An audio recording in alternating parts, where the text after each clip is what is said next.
আসসালামু আলাইকুম, আশা করি সবাই ভালো আছেন। দুইটি বিষয় না জেনে আপনারা কেউ হাঁস লালন পালন করতে আসবেন না, যার কারণ এই হাঁস পালনের দুইটি বিষয় আছে। একটি বিষয় হলো যে হাঁস পালনের একটা সিজন আছে, সবটা ব্যবসায়ী একটা সিজন আছে, ঠিক একই রকমের হাঁস পালনেরও একটা সিজন আছে, তাই না মনিকা? হাঁস পালনের আপনার নির্ভর হলে সম্পূর্ণ ডিমের উপর।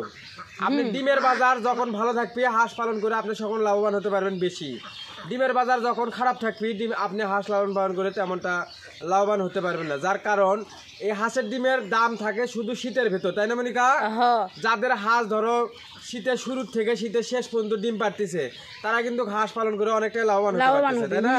আর যাদের হাঁস তোমার গরমের প্রথমে ডিম পাড়া শুরু করতেছে তারা কিন্তু হাঁস পালনে এতটাও লাভ করতে পারতেছে না। কোন রকম ভাবে হাঁস পালনে সকল সমান সমান হয়, মানে 6 মাস লাভ আছে হাঁসের ব্যবসা হলো যে 6 মাস। তোমার এই হাঁসের ব্যবসা 6 মাস হচ্ছে যে ডিমের দাম যে কয়দিন ভালো থাকবে সে কয়দিন হাঁসের পালন করে লাভ হবে। যার কারণ তোমার ভাদ্র মাসের পর থেকে আশ্বিন মাস থেকে তোমার মাঘ ফাল্গুন মাস পর্যন্ত হাঁসের ডিমের বাজার ভালো থাকে, বুঝছো?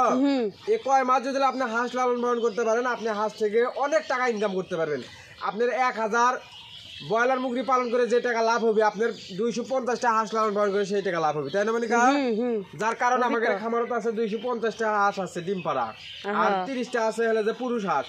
এখান থেকে আমরা মাসে কিন্তু এমনও মাস গেছে 60,000 টাকা ইনকাম করছি, তাই না মনিকা?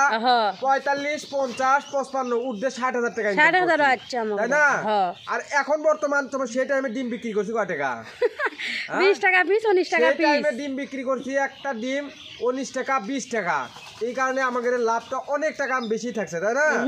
এখন ডিমের দাম কত? এখন ডিমের দাম বগুড়াত নিয়ে গেলে সেদিনকে শোনো, সেদিনকে ডিম বিক্রি করবে গেছি, ডিম বিক্রি করে যা ডিম ঘুরে নিয়ে যাচ্ছি, সেদিন বগুড়ার ডিম নিয়ে যা ডিম ঘুরে নিয়ে যাচ্ছি। বগুড়া তো আমি ডিম বিক্রি করতে পারিনি, মানে এখন গরমের সিজন, এখন মনে করো যে ডিম মানুষের অতটা খাচ্ছে না, বুঝছো? তারই মধ্যে পড়ে গেছে রমজান মাস। এই রমজান মাসের কারণে ডিমের চাহিদা একেবারেই নাই কি বগুড়াত। মানে আমার বগুড়াত পাইকারি দোকান আছে 8টা-10টা পাইকারি দোকান আছে, তাদের ভিতর একজন শুধু আমার ডিম নিতে চাইছিল। আমাকে বলছিল যে ভাই 8 টাকা কিংবা 9 টাকা পিস দাম দেবো, দিবেন আপনি? সর্বোচ্চ 10 টাকা পিস দেবো যদি হয়তো দিয়ে যান। মানে এই গরমের সিজন আসলে হাঁসের ডিমের দাম থাকে না। হাঁসের ডিমের দাম কি বলবো, মুগরির ডিমেরই দাম থাকে না। মুগরির ডিম তোমার 800-850 টাকার পাইকারি হচ্ছে, আর শীতের ভিতর তোমার 1200-1250 টাকা পর্যন্ত পাইকারি হয়। তো আপনারা এই কারণে হাঁস পালন আপনারা সঠিক সময় না জেনে হাঁস পালন করবেন না। এখন মূলত হাঁস পালনের সময় কি, কোন হাঁস পালনের সময় মনিকা? এখন হাঁস পালনের সময় হলো যে বাচ্চার সময়। এখন যদি কেউ ডিমের হাঁস কিনে তাই কিন্তু লাভ করতে পারবি না, লাভ করতে পারবি না। এখন আপনারা এখন ছোট হাঁস ক্রয় করবেন, ধরো যে এখন চৈত্র মাসে যদি কেউ বাচ্চা কিনে না, চৈত্র মাস, বৈশাখ মাস, জ্যৈষ্ঠী মাস, আষাঢ় মাস, শ্রাবণ মাস, অর্থাৎ ভাদ্র মাস মিলে 6 মাস হচ্ছে না?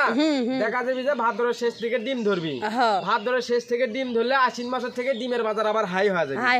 আশ্বিন মাস থেকে চৈত্র মাসের আগ পর্যন্ত ডিমের বাজারটা ভালো থাকে। তার কারণ আপনারা যখন যদি ওই আশ্বিন মাসের যদি ছোট হাঁসের বাচ্চা কিনে খামার করেন আপনার ডিম পারবি চৈত্র মাসে আসে, তখন কিন্তু আপনারা লাভ করতে পারেন না, পারবি?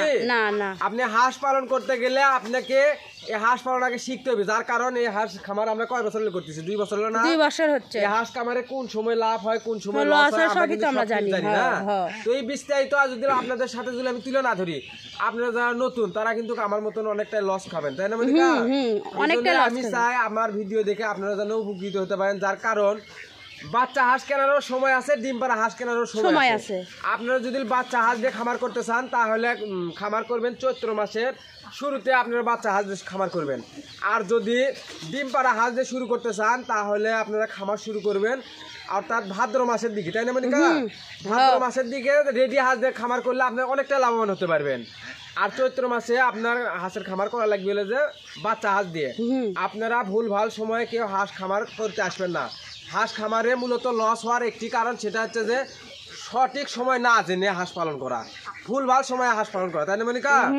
আপনি হাঁস পালনের 2টা সময়, সেটা হচ্ছে যে চৈত্র মাসে একটা সময়, সেটা হচ্ছে যে বাচ্চা হাঁস দিয়ে শুরু করা, আর ভাদ্র মাস একটা সময়, সেটা হচ্ছে যে ডিম পাড়ার রেডি হাঁস দিয়ে শুরু করা, তাই না? এই 2টা বিষয় না জেনে আপনারা কেউ হাঁস পালন করতে আসবেন না। আমি আপনাদেরকে খুবই রিকোয়েস্ট করতেছি, যার কারণ হাঁস পালন যেমনটাই লাভ তেমনটাই লস, তাই না মনিকা? লাভ তো আছে, লস আছে। আজকে মনে করো যে এখন মনে করো যে আমার এই হাঁস পালন করা, এখন মনে করো যে অতটা হাঁসের উপরে মন নাই, বুঝছো? তার কারণ একটা করে ডিম আগে বিক্রি করছি 19 টাকা 20 টাকা, আর এখন এই বগুড়াতে ডিম নিয়ে গেলে তোমার দাম করে কয় টাকা জানো? দাম করতেছে মাত্র তোমার অনলি 8 টাকা 9 টাকা 10 টাকা 10 টাকা পিস। একটা করে হাঁসের প্রতিদিন তোমার খাবার খরচ যায় 8.5 থেকে 9 টাকা। তাহলে 10 টাকা পিস ডিম বিক্রি করলে তোমার ধরো দিনে কয় টাকা ডিম পারে? 200 টাকা ডিম পারে না? এই 300 হাঁস পালন করে 200 টাকা দিনে লাভ থাকি, বুঝছো?